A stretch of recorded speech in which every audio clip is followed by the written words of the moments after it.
22절에서 31절까지 말씀 보겠습니다. 누가복음 12장 22절 한 절씩 교독합니다. 또 제자들에게 이르시되 그러므로 내가 너희에게 이르노니 너희 목숨을 위하여 무엇을 먹을까 몸을 위하여 무엇을 입을까 염려하지 말라.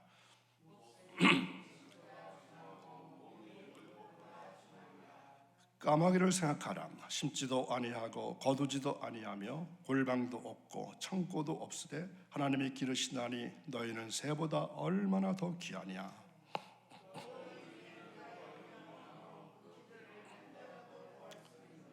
그런즉 가장 작은 일도 하지 못하면서 어찌 다른 일들을 염려하느냐.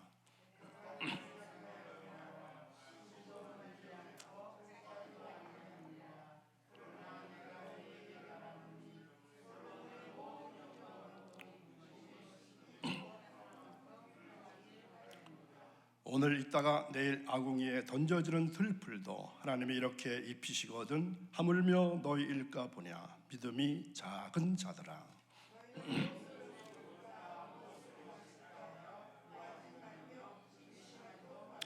이 모든 것은 세상 백성들이 구하는 것이라. 너희 아버지께서는 이런 것이 너희에게 있어야 할 것을 아시느니라. 다만 너희는 그의 나라를 구하라. 그리하면 이런 것들을 너희에게 더하시리라. 아멘. 9월 마지막 날에도 새벽을 깨우시고 거룩한 돌에 올라오신 여러분, 주님 임마누엘 되시는 주님께서 동행하시는 한 주간 한 달을 맞이하시기를 주님의 이름으로 축원합니다. 자, 오늘 말씀의 제목은 탐심을 이기는 비결입니다. 예수님께서 무리들을 향해서 어리석은 자의 비유를 말씀하신 예수님께서 이어서 제자들을 향해서 먹고 입는 생활의 문제로 염려하지 말 것을 교훈하셨습니다. 이 앞의 비유가 재물을 많이 가진 부자들에게 적용된다면 오늘 말씀은 먹고 입는 생활의 문제로 인해서 매일같이 염려하고 근심하는 보통 사람들, 일반 서민층에게 특히 해당되는 말씀이라고 생각됩니다. 주님께서 탐심을 버리라고 말씀하시고 그리스도인들에게 탐심이 없어야 할 이유에 대해서 오늘 말씀에서 아주 자세하게 가르쳐주고 계십니다. 만약 그리스도인들이 이 말씀을 자신의 생활 철학으로 삼아서 세상을 살아간다면 그는 참으로 아름답고 복된 생애를 주님 안에서 이루어 나갈 것입니다. 아마 제가 어렸을 때 살던 시대는 누구나 할 것 없이 어려운 그러한 시대였을 것입니다. 제가 어릴 때 생선을 좋아했는데 이 먹고 나면은 항상 아버지께서 이런 말씀을 하십니다. 그게 다 먹은 거냐? 무슨 말이죠? 아직 살이 많이 남아 있는데 어떻게 그렇게 먹고 버릴 수 있느냐? 이 얘기죠. 어쩌다 밥을 남기기라도 한다면 큰일 납니다. 사실 우리가 먹는 밥 한 공기는 매우 중요합니다. 우리 그리스도인들은 식사를 다 하고 나서 음식물을 남기지 않고 밥 한 톨도 남기지 않는 습관을 가져야 합니다. 주일날 점심 식사한 다음에 이 밥이나 반찬을 남기는 모습을 보면 얼마나 가슴이 아픈지 모릅니다. 그런 사람들 한 사람 한 사람에게 향해서 왜 밥 남겼느냐, 왜 반찬 남겼느냐, 다 먹어야지 그럴 수도 없고. 여러분 아시지 않습니까? 우리나라에서 음식물 찌꺼기가 얼마나 많이 나오는지 아시죠? 하루에 버려지는 음식물 쓰레기가 얼마나 될 것 같습니까? 15,000톤. 8톤짜리 트럭으로 몇 대? 1880대. 이것을 돈으로 환산하면 얼마쯤 될까요? 404억 원. 1년이면 15조 원입니다. 이 수치로 환산해 보니까 엄청난 금액 아닙니까? 15조 원을 1년에 내버리고 있습니다. 얼마 전 뉴스에 보니까 농민들이 지금 아우성치더라고요. 이제 잔반으로 만든 사료를 돼지에게 먹이지 말라, 이렇게 되어 있거든요.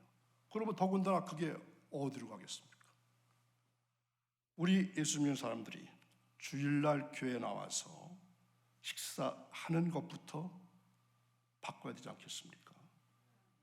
자기가 먹을 것만 가지고 와서 다 먹고 나면 되는 거지, 왜 더 갖고 와서 버리냐는 거죠.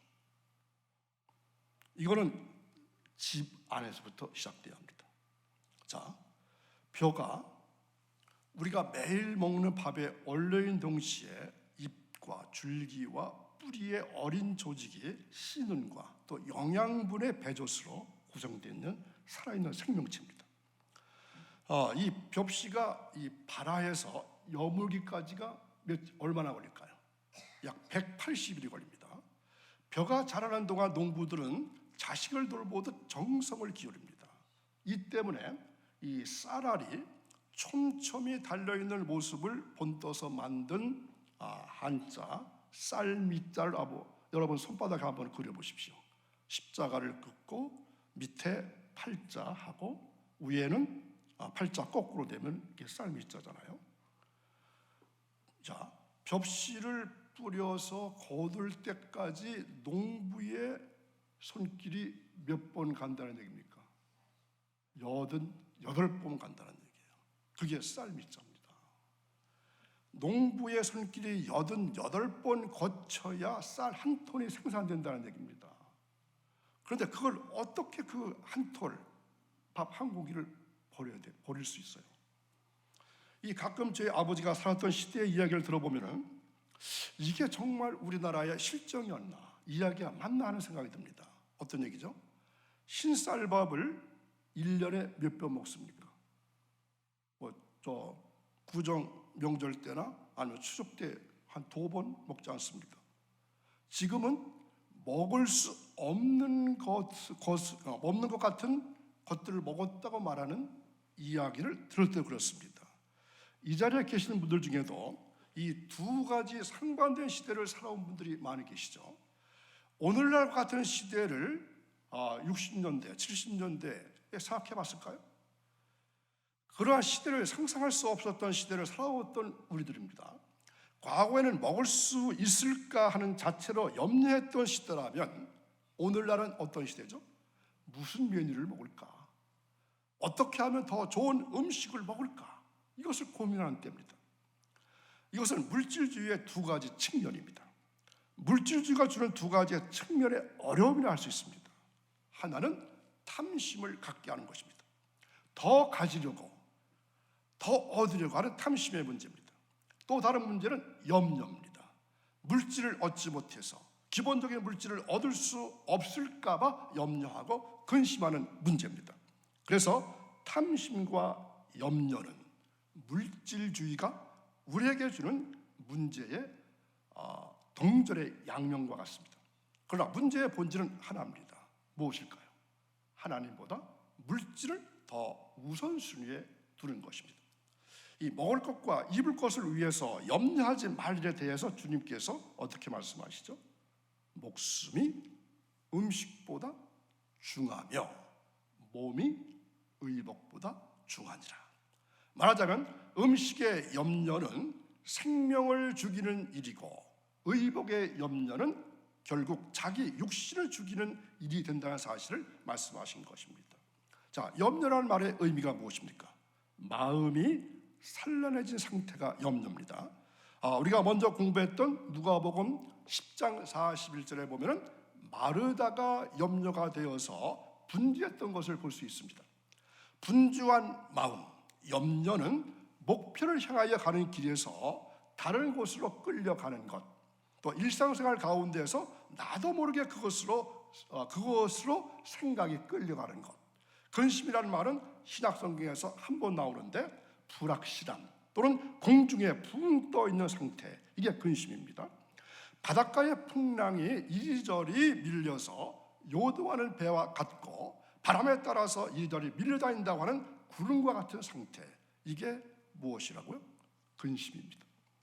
한 곳에 정착하지 못하고 초조하고 불안한 감정입니다. 두려움도 염려나 근심과 같은 표현인데 어떤 문제 때문에 마음이 두려운 상태, 이것이 두려움입니다.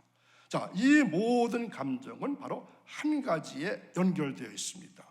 먹는 것, 마시는 것, 입는 것 등의 물질이 그 원인이 되고 있습니다.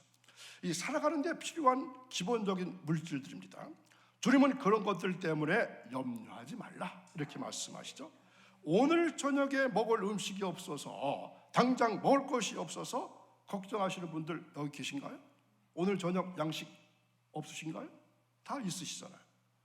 오히려 냉장고 정리를 하지 못해서 걱정인 분들이 더 많을 것입니다. 그런데 예수님께서 하지 말라고 한 염려를 우리가 할 때가 있습니다. 까마귀의 경우를 들어서 오늘 주님께서 교훈하십니다. 자, 24절 다시 보겠습니다. 까마귀를 생각하라. 심지도 아니하고 거두지도 아니하며 골방도 없고 창고도 없으되 하나님이 기르시나니 너희는 새보다 얼마나 더 귀하냐. 아멘. 주님은 까마귀가 심는 것을 봤냐? 거두는 것을 본 적이 있느냐? 골방을 만들어서 추수할 것을 보관하는 것을 본 적이 있느냐? 아주 유머스럽게 말씀한 것입니다. 이 비유에 나오는 한 부자는 그런 일을 했었습니다. 지난주에 말씀 나눴던 부자는 그런 일을 했었습니다. 소출이 많을 때 창고를 지어서 보관하려고 했습니다. 인간이 보기에 이 하찮은 부정한 까마귀도 하나님이 돌보신다고 말씀하십니다. 자, 그 말씀이 다른 성경 어디쯤 있을까요? 욥기에 나옵니다. 욥기 38장 41절 자, 함께 있습니다. 까마귀 새끼가 하나님을 향하여 부르짖으며 먹을 것이 없어서 허우적거릴 때에 그것을 위하여 먹이를 마련한 이가 누구냐? 아멘. 그 대답은 하나님이십니다. 시편 147편 9절에 대답하십니다. 들짐승과 우는 까마귀 새끼에게 먹을 것을 주시는도다. 아멘. 까마귀가 심지도 거두지도 않고 아무런 준비 없이 살고 있지만 단지 울부짖는 일밖에 하지 않지만 그 새도 하나님이 돌보시고 계신다, 이 말씀이죠.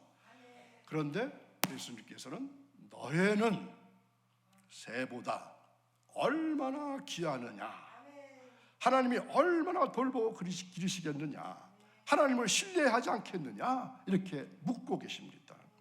하나님을 신뢰하고 마음대로 살아가는 것은 아닙니다. 계획하고 준비하고 노력하지만 모든 것이 하나님께 달려있다. 나의 공급자가 하나님이라는 신뢰를 가지고 살라, 이러한 말씀이십니다. 그래서 하나님께서 다 해주신다고 해서 아무런 계획도 없이 놀고 먹자, 이것은 아닙니다. 나에게 필요한 것, 돈, 재물, 먹는 것, 입는 것이 아니라 그 모든 것을 나에게 주시는 하나님인 것을 잊지 말라. 우리의 삶이 단지 물질에 달려있지 않다는 것입니다. 우리는 내일 일이, 아니 지금부터 내 앞에 나타날 일들이 무슨 일이 있을지 알 수 없습니다. 우리는 갑자기 일어나는 화재로, 건물의 붕괴로, 배의 침몰로 생명을 잃을 수 있습니다. 그렇죠?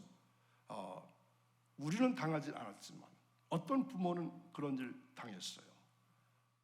아버지, 엄마한테 오늘 학교 잘 다녀오겠습니다, 회사 잘 다녀올게, 그리고 집을 나갔는데 저녁에는 무엇으로 돌아왔습니까? 싸늘한 죽음으로 돌아오는 경우가 얼마나 많습니까?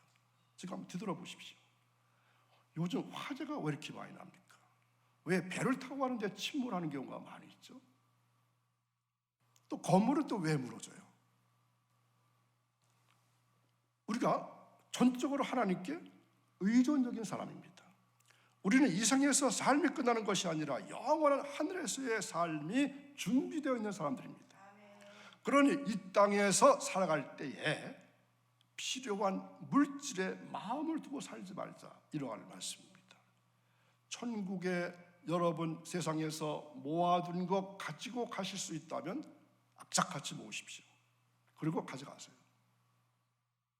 우리는 하나님께서 그의 피로 값주고 사신 하나님의 자녀들입니다. 우리의 생명은 온 세상을 주고도 능히 바꿀 수 없이 귀중한 것입니다. 하나님 우리를 사랑하셔서 그 아들을 보내시기까지 하셨습니다. 우리 주님은 나를 위해서 십자가에서 고난을 당하시기까지 하셨습니다. 이처럼 중하고 값진 우리들인데 어찌 그까지 까마귀에 비교할 수 있겠습니까? 인생이 그의 염려로 할 수 있는 것이 있다면 하나님은 아마 너희는 기도하지 말고 염려해 이렇게 말씀해야 옳지 않습니까? 그러나 사람이 염려함으로 그 길을 한자나 더할 수 있느냐 말씀하십니다. 염려로 자신의 길 한자도 더할 수 없는 연약한 인생이 무엇 때문에 염려를 하느냐 이 말씀입니다. 지극히 작은 것 하나 능치 못하면서 어찌 더 큰 일에 염려하느냐고 책망하시는 것입니다. 주님은 사람이 염려를 하지 않아도 될 일에 대해서 자연 속에서 자라나는 백합화의 경우를 또 예로 두시고 있습니다. 백합화가 자기를 꾸미기 위해서 길쌈도 하지 아니하고 또 짜지도 않지만 그가 입은 것이 솔로몬의 영광보다 더 아름답지 않느냐. 하나님 그렇게 입히신다고 하셨습니다.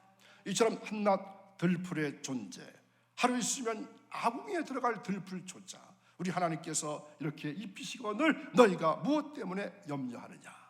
주님은 그리스도인들이 염려하는 일은 무엇이 없기 때문에, 믿음이 없기 때문이라고 말씀하십니다.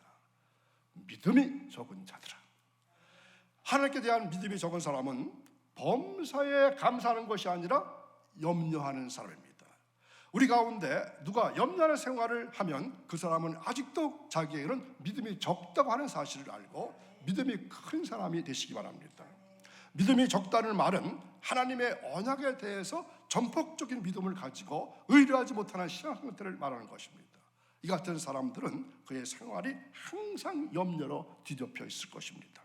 또 그리스도의 염려는 불신과 의심에서 나옵니다. 믿음은 염려를 물리칩니다. 기도하면서도 과연 하나님은 이 일에 응답해 주실까? 그렇게 생각하시잖아요. 기도하는 거 응답 받을 것이다. 받고 만다. 이런 생각이 아니라 성전에서 기도하고 성전 바깥을 나가면서 과연 주실까? 의심하잖아요. 염려는 우리로 하나님 앞에 열매를 맺지 못하게 합니다. 자, 마태복음 13장 22절에서 보겠습니다. 가시떨기에 뿌려졌다는 것은 말씀을 들으나 세상의 염려와 재물의 유혹에 말씀이 막혀 결실하지 못하는 자요. 염려는 우리의 마음을 어둡게 하기 때문에 마음에 떨어진 말씀의 씨앗이 마치 가시떨기에 떨어진 씨앗 같아서 열매를 맺지 못한다는 것입니다. 그러므로 염려는 내가 할 것이 아니라 주님께 맡겨야 합니다. 베드로 사도는 그리스도인의 염려의 처리 방법을 이렇게 가르쳐 주었습니다. 자, 베드로전서 5장 7절을 보겠습니다. 너의 염려를 다 주께 맡기라. 이는 그가 너희를 돌보심이라. 아멘. 자, 여러분의 염려를 주님께 맡기시기를 바랍니다. 우리의 염려를 주님께 맡기면 그 일이 누구의 일이 되는 거죠? 주님의 일이 되어서 주님께서 책임져 주신다고 하는 말씀입니다. 개역성경에는 이 말을 권고라고 말하고 있는데, 권고라고 말은 맡겨준 일에 대해서 돌봐주신다 이러한 말씀입니다. 자, 의식주에 대한 근심은 세상 사람이 하는 일이라고 말씀하셨습니다. 적어도 하나님의 자녀가 되었다면 이 같은 근심이나 염려쯤은 하나님께 맡기는 것입니다. 특히 생활의 염려는 그리스도인들의 마음을 둔하게 만들어서 주 재림의 날에 올바른 신앙생활을 못하기 때문에 그날이 덫과 같이 임할 것이라고 경종하십니다. 누가복음 21장 34절을 보겠습니다. 너희는 스스로 조심하라. 그렇지 않으면 방탕함과 술취함과 생활의 염려로 마음이 둔하여지고 뜻밖의 그날이 덫과 같이 너에게 임하니라. 아멘. 자, 하나님은 이런 것들이 우리에게 있어야 할 줄을 알고 계신다고 말씀하십니다. 그러므로 우리가 해야 할 일은 근심이나 염려가 아니라 그의 나라를 구하는 일이라고 말씀하시죠. 그래서 그리스도인들이 하나님의 복받는 길이 여기에 있습니다. 그리하면 이 모든 것을 너에게 더하여 주시리라. 아멘. 자, 오늘도 여러분 이 자리에 나오시기까지는 생명을 거셨어요. 아마 오늘 말씀을 받기 위해서 나오셨을 겁니다. 오늘도 생명을 걸고 말씀 주신 여러분, 지금 이 시간에도 먹는 문제, 입는 문제, 마시는 문제 등 이 땅에서 사는 온갖 문제로 염려하고 근심하시나요? 염려라고 하는 말은 분열입니다. 찢기는 뜻을 가지고 있습니다. 곧 마음이 분열되고 심령이 찢기는 상태가 염려입니다. 그곳에 마음의 기쁨과 심령의 평안이 깃들 수가 없습니다. 그러므로 예수님은 그때나 다름없이 공중 까마귀와 들의 백합화를 이 실물 교재로 삼으셔서 무엇을 입을까, 무엇을 마실까, 무엇을 먹을까, 무엇을 입을까 조금 더 염려하지 말라고 말씀하십니다. 하나님을 아버지로 굳게 믿는 강한 믿음이 없을 때 마치 고아처럼 먹는 것, 입는 것 등의 문제로 염려한다는 의미입니다. 우리는 고아가 아닙니다. 하나님을 아버지라고 부르는 하나님의 자녀들입니다. 자, 이 말씀 잘 들어보십시오. 어떤 사람이 천국에 갔습니다. 그런데 사람들이 아주 으리으리한 집을 짓고 사는 것을 보게 됩니다. 그래서 자신의 집을, 내 집은 얼마나 클까, 얼마나 잘 지었을까 기대했는데 막상 자신의 집은 개집과 같더랍니다. 여러분 개집 아시죠? 천사에게 그 이유를 물었어요. 그랬더니 천사가 이렇게 대답합니다. 당신이 세상에서 보내준 것으로 열심히 지은 집이다. 누구 집이요? 누구 집이? 내 집이. 자, 여러분은 하나님 나라의 백성으로서 어떤 보물을 쌓고 계신지 생각해 보시기 바랍니다. 물질은 염려와 근심과 두려움을 가져오는 존재가 될 수 있습니다.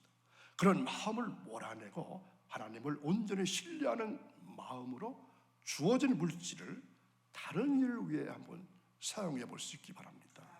그래서 구제는 분명한 증거입니다. 내가 하나님만 온전히 신뢰하고 있다는 분명한 증거, 재산을 움켜쥐지 않아도 남을 위해서 내려놓더라도 하나님을 온전히 신뢰한다는 의미입니다.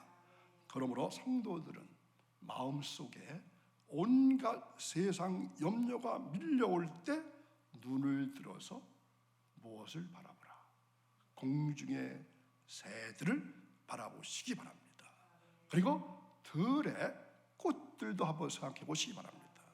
그리고 그것들을 통해서 무언의 메시지로 교훈하시는 주님의 세미한 음성을 듣고 그 믿음을 가지므로 이제 남은 생에 6가지 그렇게 살았다면 할 수 없지만 이제 남은 생에 이 말씀을 또 받으셨으니까 모든 염려와 근심으로부터 진정 자유함을 얻으시는 여러분 모두가 되시기를 주님의 이름으로 축원합니다.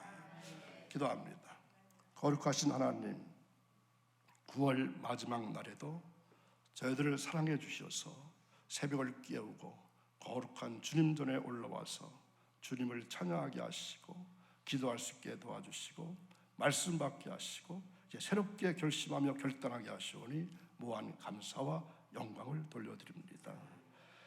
매일같이 주님 성전에 올라와서 새벽을 깨우고 주님 거룩한 전에 올라와서 기도와 간구와 도구와 감사한 마음 가지고 부르짖는 주의 자녀들을 기억해 주옵소서.